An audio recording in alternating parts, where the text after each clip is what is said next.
Exactement, nous sommes au marché Senghor de Ziguinchor où se déroule présentement l'opération Port Masque en compagnie du préfet du département de Ziguinchor et les forces de l'ordre. Donc ce matin de ce jeudi, nous avons assisté à une vingtaine d'arrestations faute de port de masque ici au marché Senghor de Ziguinchor, communément appelé au marché Boucotte. Voilà mbokk yi kon ñu ngi fii ci marché Senghor ñu gën ko xam ci tuuru marché Boucotte ànd ci ak préfet bu département bu Ziguinchor ak force de l'ordre yi pour maanaam nemmeeku ñu nga xam ne soluñu masque waaye tey si suba si gis nañu ne lu ëpp ñaari fukk nit wan nañ leen donc yóbbu nañ leen commissariat loolu yëpp li ko waral rek mooy ñàkk sol masque nga xam ngeen période bu ñu nekk nii donc Covid 19 fu mu nekk nii Ziguinchor mu ngi gën a yéeg rek surtout si transmission communautaire rawatina nag fii ci marché Boucotte lu ñu dara bàyyi xel la kon nag préfet dina ñëwaat rek mu wax ñu lan moo waral opération bi dinañ ci ànd ak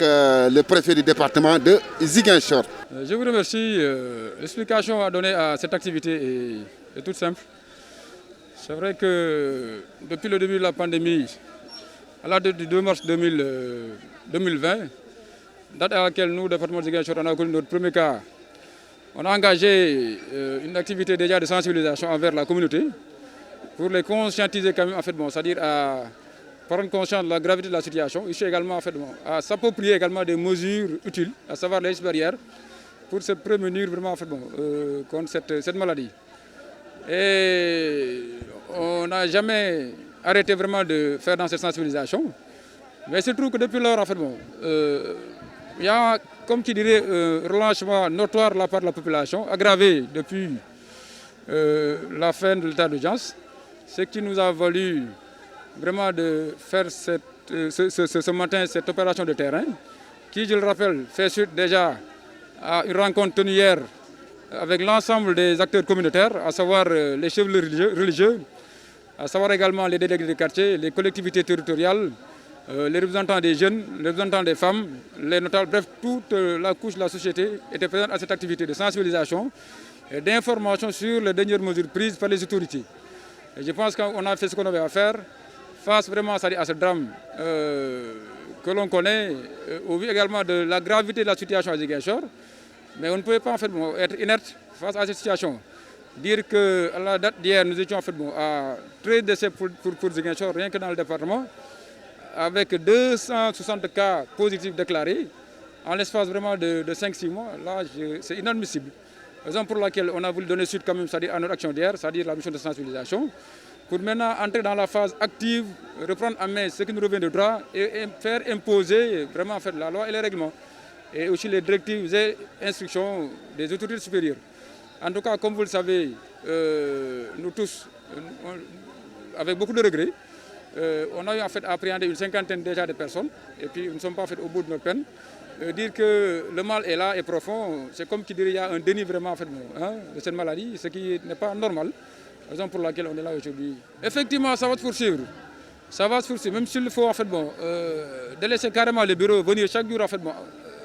sur le terrain, on va le faire. Quel qu'en soit le prix, en fait, on est engagé avec la police, que je remercie. Bon, c'est vrai qu'il y a le commandant du corps humain qui est là, en fait, qui m'accompagne dans cette opération. En tout cas, on est engagé, on est vraiment déterminé parce qu'en fait, bon, personne n'ose dire qu'il n'a pas reçu vraiment de masque, qu'il n'a pas reçu vraiment, c'est-à-dire de kit d'hygiène, qu'il n'a pas été informé. Vous, la presse, vous êtes déjà engagé dans ça depuis le début. Donc, nous, on a fait ce qu'on avait fait en tant qu'administration. Maintenant, ce que ça a à faire, c'est le bras de fer et puis en fait, bon, c'est engagé, on va vraiment en fait, bon, laisser nos plumes s'il faut, mais nous n'allons pas quand même lâcher le laisse. En cette journée d'opération Port Masque, même les blancs ne sont pas épargnés. Nous avons eu à identifier un blanc qui a été interpellé faute de port de masque ici au marché Senghor de Ziguinchor. Voilà, donc, nous allons à l'encontre du préfet du département de Ziguinchor et les forces de l'ordre. Suivons l'opération ici au marché Senghor de Ziguinchor. Voilà, quand nous sommes ici au marché Senghor de Ziguinchor, donc ñoo ko gisandoo presque la plupart ñu bëri sol nañu ay masques gis ngeen daw si sol na masque bu ngi xoolee donc tey moom xam naa ni marché bu ko nu mu xat donc ci kanam ku nga xam ne moo jiitee département bu Ziguinchor ànd ci ak policiers yi donc yu bëri force de l'ordre yi pour que gars yi mën a dem si mesure barrières yi respecter mesure barrières yi lu nga xam ne temps yi moom seet nañu ne dafa am relaxation. Voilà, donc gis ngeen ak le commandant de la circulation donc le préfet du département de Ziguinchor moom sa moo jiite opération bi. ànd ci ak journalistes yi. Forces de sécurité, la police avec le préfet qui sont là au marché Boucotte à Ziguinchor, au marché Senghor pour une opération coup de poing pour en tout cas contraindre ceux qui ne portent pas des masques. waaw opération bi comme ni ñu ko wax ci nasaraan rek parce que opération bi dafa doon loo xam ne dañ ko sumb pour vraiment jëmbal li nga xam ne mooy bëgg-bëgg kilifa yi jëm ci xeex coronavirus. ginnaaw bu ñu xamee ne coronavirus cas bu njëkk am fii ci département Ziguinchor le 2 mars la boobu léegi ñu ngi ñaax nit ñi di leen xamal luy feebar yi ak nu ñu koy moytoo def nañ ci ay ndaje yu bëri joxe nañ ci également ay masques yu bëri ay gel hydroalcoolique joxe nañ également lépp loo xam ne ci d'hygiène la bokk na ci également kotol et cetera en tout cas daal amul kenn ci population boo xam ne tey mënta wax jotul ci préfet wala jotul ci maire wala jotul ci conseil départemental wala jotul également ci ay bonne volonté li nga xam ne mooy matukaay yi donc ñun ginnaaw bu ñu defee la ñuy def nag yokku ci ndogal li bees yi nga xam ne moom la kilifa yi jël démb nag ñun ñu woote woon daje boo xam ni maire mi ngi ci conseil départemental mi ngi ci kilifa diine yi ñu ngi ci ñi toggal xale yi maanaam jeunes yi ñu ngi ci ñi toggal jigéen ñi ngi ci chauffeurs yi ñu ngi ci donc bàyyiwuñ kenn donc mu mel ni kon ñun la ñu war a def nañ ko ci wàllu maanaam xamal ci wàllu accompagner maanaam gunge def nañ ko li ci des nag mais ginnaaw nag bu ki mbaar comme que lii am na ba pare mënut duñu toog chaque jour di gis à Ziguinchor ay 20 cas ay 10 cas mais mënul nekk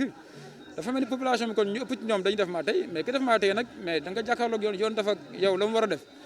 parce que le 2 mars ba léegi ci diiru juróom-benn weer am nañu ñaar téeméeri cas ak juróom-benn fukk